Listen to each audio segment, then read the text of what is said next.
तो चलिए बढ़ते हैं आज की कहानी की ओर। दोस्तों, एक रोज मुझे अपनी दुकान से लौटते वक्त थोड़ी रात हो गई थी।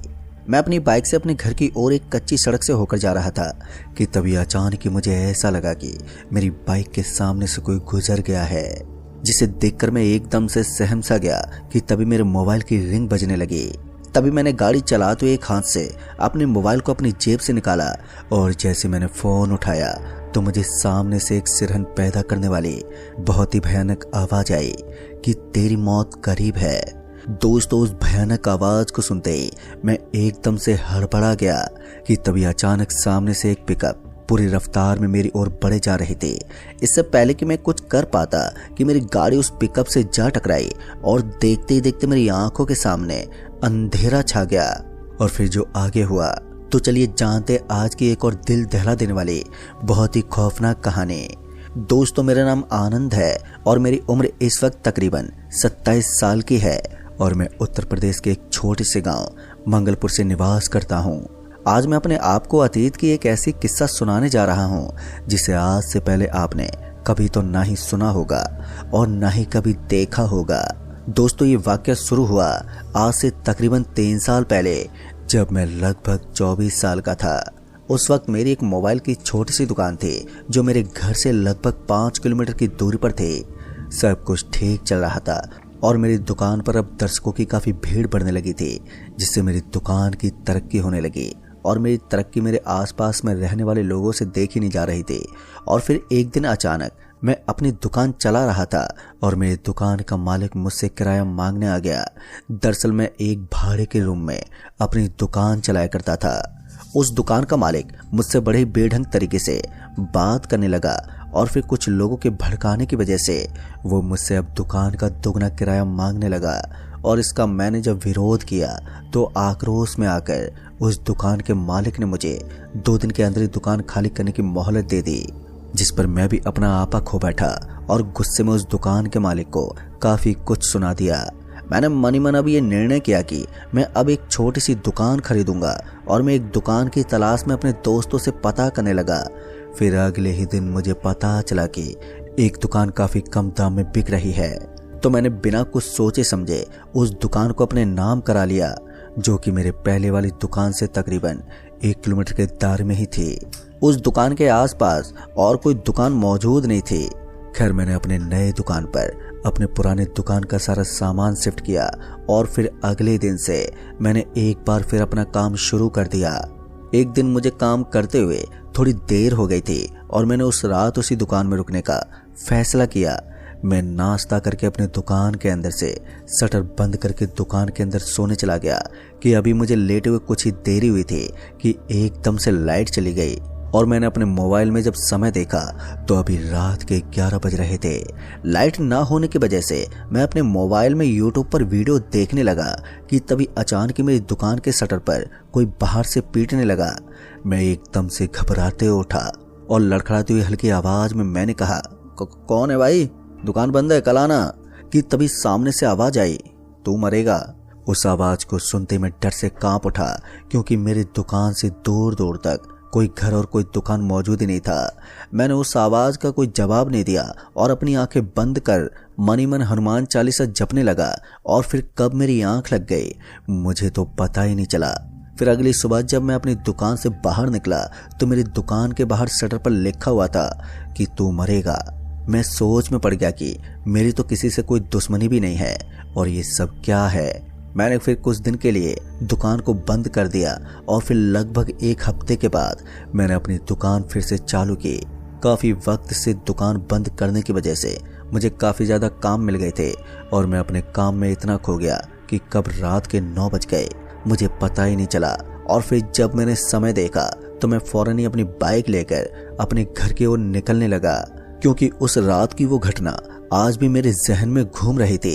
इसी वजह से मैं अपनी बाइक लेकर अपने घर की ओर निकल पड़ा।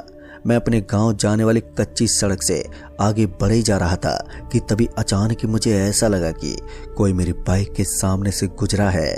तभी मैंने बाइक चलाते हुए अपनी गर्दन चारों तरफ घुमाई, लेकिन दूर दूर तक मुझे कोई दिखाई भी नहीं दिया कि तभी एकदम से मेरे फोन की रिंग बजी।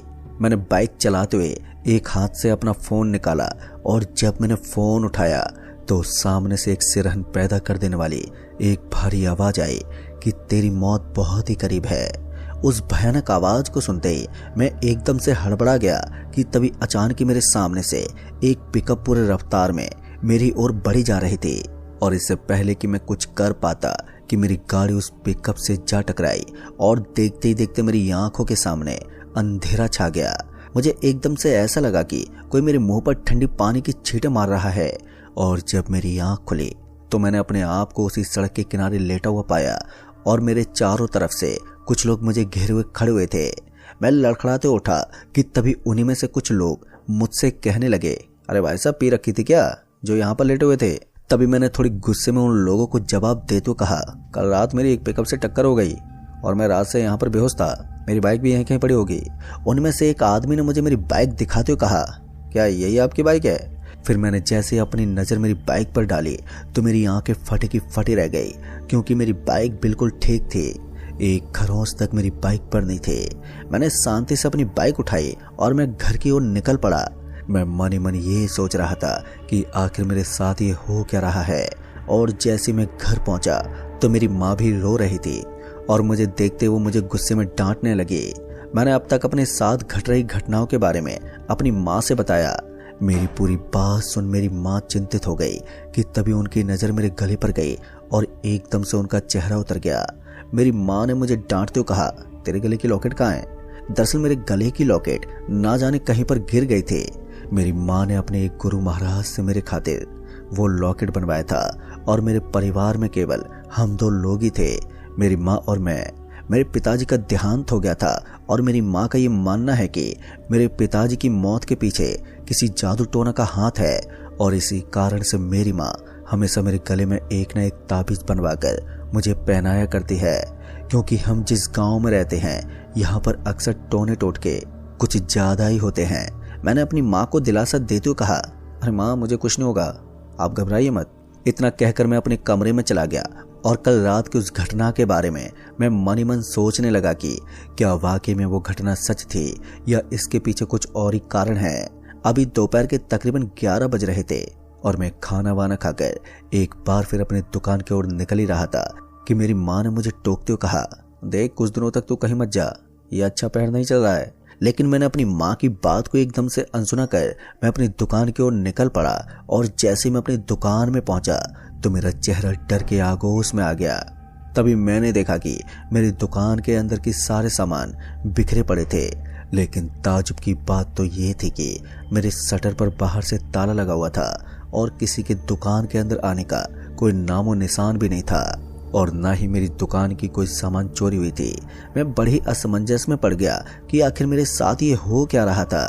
मैं अपनी दुकान के सामान को समेट ही रहा था कि एकदम से मेरी नज़र दुकान के कोने में फर्श पर पड़ी तो मैंने देखा कि एकदम गाढ़े लाल रंग से फर्श पर लिखा हुआ था, तू नहीं बचेगा, जिसे देखकर मैं एकदम से घबरा गया और ऐसा प्रतीत हो रहा था कि ये किसी ने खून से लिखा हो।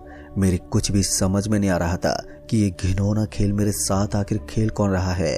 क्या वाकई में मेरे तावीज के खो जाने के कारण मेरे साथ ये सब हो रहा था या फिर किसी ने मेरे ऊपर टोना टोटका करवाया था या ये दुकान ही भूतिया थी। अब ये सारी बातें सोचकर मेरा सर फटे जा रहा था।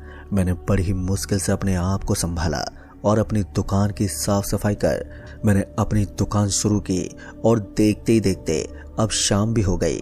लेकिन ना जाने क्यों कोई ग्राहक मेरी दुकान पर आज नहीं आया था। मैं कुछ मोबाइल को रिपेयर करने लगा कि तभी एक बुजुर्ग आदमी जिसने बड़ी अजीब तरह के कपड़े पहने हुए थे वो दुकान पर आया और मुझे एकदम से कहने लगा, बेटा मेरी एक सलाह मानोगे?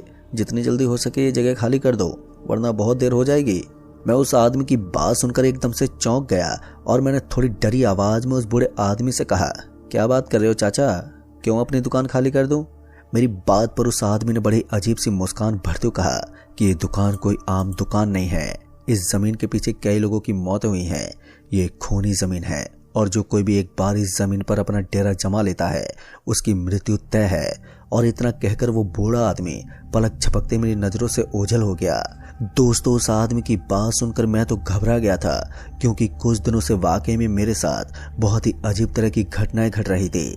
मैंने बाइक उठाई और सीधा अपने घर की ओर चल पड़ा। अब शाम के तकरीबन 7 बज रहे थे और चारों तरफ अब धीरे धीरे अंधेरा भी छाने लगा था कि तभी एकदम से बाइक चलाते हुए मुझे अपनी बाइक की पिछली सीट पर किसी के सांसें भरने की आवाजें आई, जिसे सुनकर मैं एकदम से सहम गया कि तभी वही भारी सी आवाज मेरे कानों से टकराई, तू नहीं बचेगा। और उस आवाज को सुनते ही मेरा पूरा शरीर फिर से सिंगर उठा। फिर पता नहीं कैसे मैंने अपनी बाइक से नियंत्रण खो दिया और मेरी बाइक एक पेड़ से जा टकराई और मैं झाड़ियों में जा गिरा। और एकदम से मुझे ऐसा लगने लगा कि कोई मेरे शरीर से मेरी ऊर्जा खींच रहा हो और एकदम से मेरे सामने एक धुंधली सी परछाई नुमा आकृति उभरने लगी और फिर देखते देखते मेरी आंखों के सामने अंधेरा छा गया। फिर कुछ देर के बाद मुझे कुछ लोगों की फुसफुसाने की आवाज मेरे कानों से आके टकराई और फिर उसके बाद एकदम से मेरी माँ की भी रोने की आवाजें आने लगी।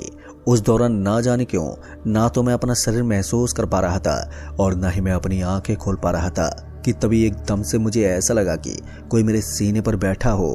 तभी मैंने अपने आप को एक अंधेरे कमरे में पाया जहां चारों तरफ अंधेरा था और मैं जमीन पर लेटा हुआ था और चारों तरफ से बच्चों और औरतों की रोने की ही आवाजें आ रही थी। उन्हीं चीखों के बीच मुझे वही भारी आवाज सुनाई देने लगी। मैंने अपने पूरे जीवन में पहले कभी भी ऐसा अनुभव नहीं किया था। ऐसा लग रहा था कि मैं किसी और ही दुनिया में मौजूद हूँ कि तभी मुझे एक बार फिर कुछ लोगों की आपस में फुसफुसाने की आवाजें आई कि आप कृपया इन्हें बड़े हॉस्पिटल में ले जाइए। कि तभी मुझे कुछ दोस्तों और अपनी माँ की आवाज सुनाई दी, लेकिन चाहकर भी मैं कुछ बोल नहीं पा रहा था और न ही मैं अपना हाथ पांव हिला पा रहा था। दोस्तों सच कहूँ तो मुझे शब्द नहीं मिल पा रहे हैं वो चीज बयां करने के लिए जो मेरे साथ में हो रही थी। मैं कब से बेहोश हूँ, मेरे साथ आखिर क्या हो रहा है, मुझे कुछ भी समझ में नहीं आ रहा था कि तभी एकदम से मुझे अपने कानों में कुछ मंत्रों की ध्वनि सुनाई देने लगी, जिसके कारण मैं भी अब मन ही मन हनुमान चालीसा का जाप करने लगा। और फिर देखते ही देखते एकदम से मेरी आंखें खुली तो सामने का दृश्य देखकर मैं चौंक गया। दरअसल मैंने अपने आप को काली माता के स्थान पर पाया और मेरे चारों तरफ कुछ पंडित मुझे घेरे हुए बैठे मंत्रों का जाप कर रहे थे। मेरी माँ और मेरे कुछ मित्र मुझे होश में आता देख वो तुरंत ही मेरे पास आए और जब मैंने अपने शरीर की हालत देखी तो मैं अपने आप को पहचान ही नहीं पा रहा था कि यह शख्स मैं ही हूँ। फिर कुछ देर के बाद जब मंत्र उच्चारण पूर्ण हो गई तो उन सिद्ध पुजारियों ने मुझे जो बात कही उसे सुनकर मैं पूरी तरह से हैरान हो गया। दरअसल उन्होंने मुझे बताया कि जाने अनजाने में मैंने ऐसी भूल कर दी है जिसके कारण मेरे ऊपर कई प्रेतों का साया आ चुका है और वो मेरी आत्मा को अपने साथ ले जाना चाहती हैं। उन्होंने मुझे बताया कि जिस दुकान को मैंने सस्ते में लिया है उस जमीन के खातिर कई लोगों की मौतें हो गई हैं और ठीक उसी जगह आए दिन लोगों की दुर्घटना में मृत्यु होती रहती है। और आगे बताते हुए उन पंडित जी ने मेरी माँ से कहा कि आपके लड़के के शरीर में धारण करने वाला वो ताबीज कहीं गिरा नहीं है बल्कि जानबूझकर निकलवाया गया है और आपके लड़के के शरीर के कुछ वस्त्र से ही उसके ऊपर के दुष्ट प्रेत आत्माओं को सिद्ध किया गया है। इसने 2 भूल की है, पहला ताबीज निकालकर और दूसरा उस दुकान को खरीद कर। इसके ऊपर साक्षात ईश्वर की कृपा है जो मौत के मुंह से निकल कर आया है, लेकिन खतरा भी टला नहीं है। फिर मैंने थोड़ी घबराई हुई आवाज में पूछा, तो बाबा मुझे क्या करना होगा मुझे इस संकट से निकालने के लिए? मेरी बात पर उन बाबा ने मुझे बताया कि एक महायज्ञ तुम्हारे ही द्वारा करना होगा और उस महायज्ञ में तुम्हारे खून की कुछ बूंदें अर्पण करनी होंगी। तत्पश्चात उसी बुझी हुई यज्ञ की राख से तुम्हारे लिए एक ताबीज बनाई जाएगी जिसे तुम सदैव अपने गले में धारण किए रखना। ये तुम्हारी दुष्ट आत्माओं से रक्षा करेगी। दोस्तों तभी मेरी माँ ने अगली सुबह उस महायज्ञ को करने की बात कही, जिस पर वो सभी सिद्ध बाबा भी तैयार हो गए। फिर अगली सुबह महायज्ञ की सारी तैयारी उसी काली माँ के स्थान पर हुई और मुझे हवन कुंड के एक तरफ बैठाया गया और मुझे घेरे हुए चारों तरफ वो सभी सिद्ध बाबा बैठे हुए थे। और जैसे जैसे मंत्रों का उच्चारण शुरू हुआ तो मेरे शरीर में एक अजीब तरह की बेचैनी महसूस होने लगी।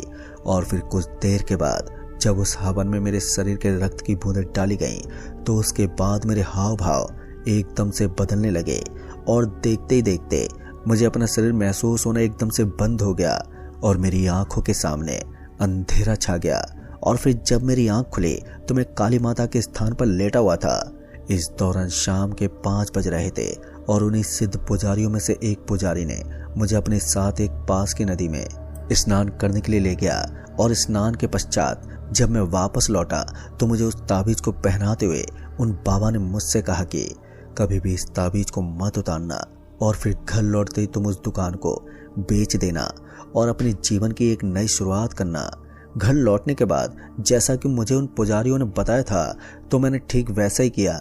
उस दुकान को बेचने के बाद मैंने एक और नई दुकान खोली और उस घटना को बीते आज तकरीबन 3 साल गुजर चुके हैं और आज तक मैंने उस ताबीज को अपने गले से नहीं उतारा है। लेकिन दोस्तों, आज भी जब मैं उस किस्सा को याद करता हूँ तो मेरा शरीर बुरी तरह से सहम उठता है। तो दोस्तों, इस कहानी में बस इतना ही। कहानी आपको पसंद आई हो तो वीडियो को लाइक शेयर कमेंट जरूर कर दें और साथ ही अगर आप चैनल पर नए हैं तो चैनल को भी सब्सक्राइब जरूर कर दें। जल्द ही मिलूंगा ऐसी एक और सच्ची खौफनाक घटना के साथ। तब तक के लिए बाय एंड टेक केयर।